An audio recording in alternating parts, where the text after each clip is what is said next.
we're going to talk about functions.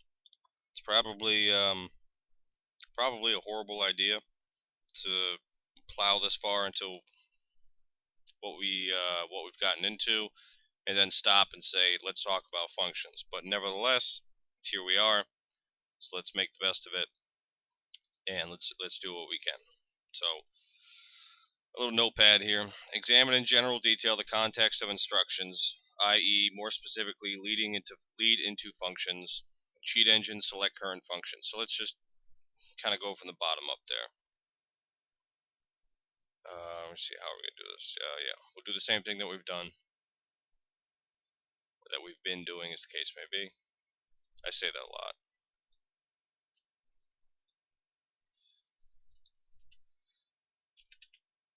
I haven't actually started Cheat Engine yet.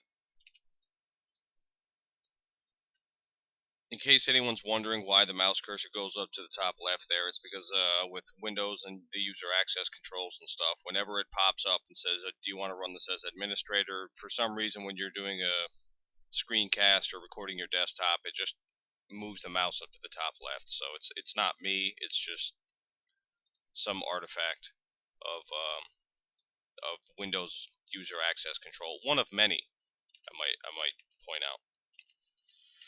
All right, let's see if we can get this. 31. Can we get to the right process? 27. Do one more for good measure. Let's make this 100. Make that 100. And there we go. All right, so we're in the exact same spot that we've been a million times before. So we're going to right click on one of these. We're going to go to find out what writes this address, attach debugger, do that, click that, 87. We get a hit. Let's subtract something. We get another hit. All right. So what do we mean? Now we're in a position to where we can sort of jump into functions here a little bit. So instead of taking the top-down approach, which, well, I'm not even going to say that there's kind of an approach that this informal series has taken. It's just kind of all over the place and sort of explain it. A drive-by knowledge is what one might call it. So let's use the cheat engine select current function first, and then we'll sort of bubble back up and talk about functions in a more general way, or methods or functions or routines, subroutines, whatever the hell you want to call them. We are going to basically equate all those terms with the same thing. So we saw before, or in the last video, we were talking about how instructions have memory locations. So we can go over here, we can select one of these instructions, we can go to show dissembler, and it just sort of jumps us. You can see the address of this assembly instruction is the same as it is down here. Cheat engine just sort of automatically jumps us to that. So let's scroll up here a little bit. All right. So this is the instruction. Let's right click on it and look at some of the options we have. We have go to address. That's so if you have say you have the memory viewer open and you want to jump to some other, far out, I don't mean that in the hippie sense, but some far away memory address, you can just click on go to address and Cheat Engine will just say, hey, let me know where you want to go, and I'll, and there you are. Wherever you go, there you are. But the one that we're mostly interested in at this point is the select current function. So we're gonna back out here. So this is the instruction. We're gonna right click on it, brings up this menu. Now we're gonna click in a second on select current function, but it's gonna highlight a whole lot of instructions, and there's no way for me to know at this point of, it's gonna be a lot. Is just sort of glancing at this code, my gut is telling me that it's gonna be large. So you're gonna have, a lot of assembly instructions highlighted as soon as you click this, and we'll talk about why after we click this. So let's just go ahead and shut up and click it. There you go. So let's scroll up a little bit and see what we get. I don't know, some stuff up here, but Cheat Engine has taken the liberty of highlighting or selecting all the instructions from, we're only going to use the last three, 5F8, scrolling down, still scrolling down, still scrolling down, still scrolling down. There we go. To 95D. So it has selected a whole lot of stuff. So in a general conceptual way, what exactly is going on here? 811, that's where we were. All right, so that's the original instruction that we started at. Let's go through that just one more time before we jump into that in a general way.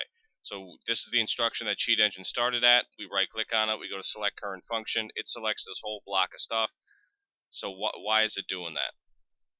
And we're scrolling down, going back to 811 as indicated over here, so that we can unselect all this stuff. 811, there's the instruction. Okay, or the original instruction as in the right window over here. So let's talk about select current function. What is Cheat Engine doing? What Cheat Engine is doing is it has a way. We're not even going to talk about that yet. Instead, what we're going to say is this is only one instruction, and then the one above it is an instruction, the one above it is an instruction, and then the ones below it, and all these individual memory locations or memory addresses have instructions associated with them. They are completely, I don't want to say completely, but they are more or less context sensitive. So this instruction depends on what happened before it, depends on what happened before it, depends on what happened before it, so on, so forth, yada yada yada.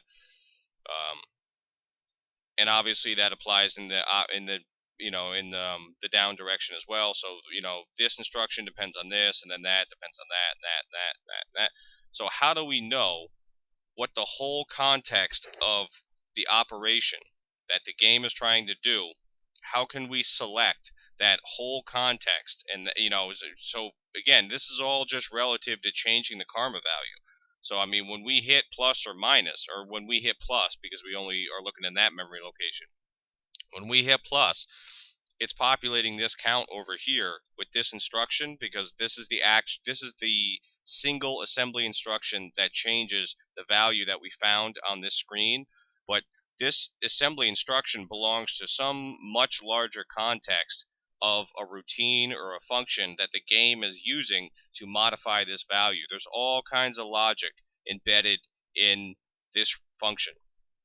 It's not just this one instruction. So when you right click on it and you go to select current function, what Cheat Engine is highlighting is every instruction that is relative. It is highlighting every instruction involved when you click plus. And there's no clearer way to say it than that. When you click plus, is every single individual instruction executed here? No. There's all kinds of conditionals, as you can see by CMP, which is basically conditional, and you can sort of branch execution. We'll get to that, but basically, Cheat Engine is highlighting, or to go back to what we were just saying, when you click plus, this entire or all these selected instructions are executed or evaluated in some way. Some are skipped, but most of them are executed so that the game knows how to change this value. And so when we right click on it, on this value over here, and we say find out what writes to this address, what's really happening is Cheat Engine is sort of skipping the function, and say, oh, well, I don't really give a crap about what the function that is modifying this is. It's saying, give me the single assembly instruction that is modifying this value right here. And then if you want to sort of bubble up further and say, well, because what will often happen, and the reason that this is important is what will often happen is when you say to Cheat Engine, find out what writes to this address, what you will then have to do is you will not just be able to knock out or code inject on this location or this instruction / location. You will have to sort of examine the larger context of what is going on around the instruction to find one, a better place to code inject, because there are certain instances where you cannot code inject on certain instructions or locations, or two, an easier way to perform your code injection. Maybe, instead of knopping this out, we could have just set, if we code injected up here or something like that, just off the top of our head, maybe we set EAX to 100 in some earlier place, so we don't have to knock it out or whatever. Whenever we click plus, what the game's going to do is it's just going to say, well, let's move EAX into this memory location, but the value, because of our code injection, somewhere up here or whatever, EAX, we're just going to set it to 100. So the game is just, without overriding any of the logic per se, it's just going to move 100 into the karma every time we click plus. So it's important because instructions are relative to the context that surrounds them. I'm going to be quiet for a second while that sinks in. Assembly instructions are important in the context that they are surrounded by, and that's it. So let's go to Wikipedia. We don't really want to, we could look at the mathematical function, but we're not really interested in that per se. We're going to go to function computer science. So you can see just immediately function, subroutine, procedure, method, subprogram, callable unit. For our purposes, we're not going to differentiate between any of this stuff. There are differences between what a function is, what a method is, specifically when you get into some object-oriented programming and stuff like that. But for our purposes, we are just going to say that a function is a method, is a subroutine, is a procedure, is a subprogram, is a callable unit, is a whatever the hell else you want to say. So let's read. A subroutine, for purposes of reading this article, we'll just say subroutine so I don't have to do a million substitutions. A subroutine is a sequence of programming instructions that performs a specific task packaged as a unit. This unit can then be used in programs wherever that particular task should be performed. Subprograms may be defined within programs or separately in libraries that can be used by multiple programs. That's not something we're going to deal with. A subroutine behaves in much the same way as a computer program that is used as one step in a larger program. A subroutine is often coded so that it can be started or called several times and or from several places during one execution of the program, including from other subroutines, and then branch back or return to the next instruction after the call once the subroutine's task is done. So that's a whole lot of words being thrown at you, but you can basically see that the general concept this article is trying to illustrate is the same thing as Cheat Engine is giving you when you right click on an instruction and say select current function. Cheat Engine is telling you this is the whole subroutine that the game is evaluating when when we click plus. And so there's a whole lot of instructions that are being evaluated here. And there's an advantage and a disadvantage to this. The advantage is that there's a whole lot of ways to come at modifying a program or doing code injection that are not necessarily or do not necessarily have to happen at the exact memory location that's being returned when you say find out what writes to a value. Once you get once you get the individual assembly instruction, you can then, show Dissembler and go into the memory viewer. And if you have a decent grasp on this stuff, you can sort of dig around and say, well, maybe I don't want to code inject here. Maybe I want to code inject here, or maybe up here, or wherever. So it gives you a lot of freedom as far as how you want to approach the problem, whatever the problem is that you're trying to solve. For our case, it's relatively simple. We're just saying, we want to mess with this value. But if you were trying to do something more advanced, then this is how you would start, by finding, where do I want to code inject. It doesn't have to be right here.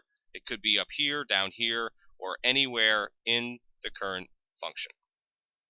And it's, on a side note, it doesn't even have to be in the current function. If you want to get really sort of freaky about it, you could say, well, here's a function, and find out what invokes this function and all kinds of other crazy stuff, and you get real dynamic about it. But for our introductory purposes here, we're not going to worry about any of that. So this is sort of a crash course, if you will.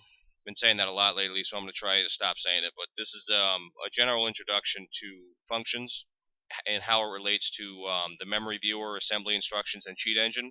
And we'll go over this a little bit more in the next video.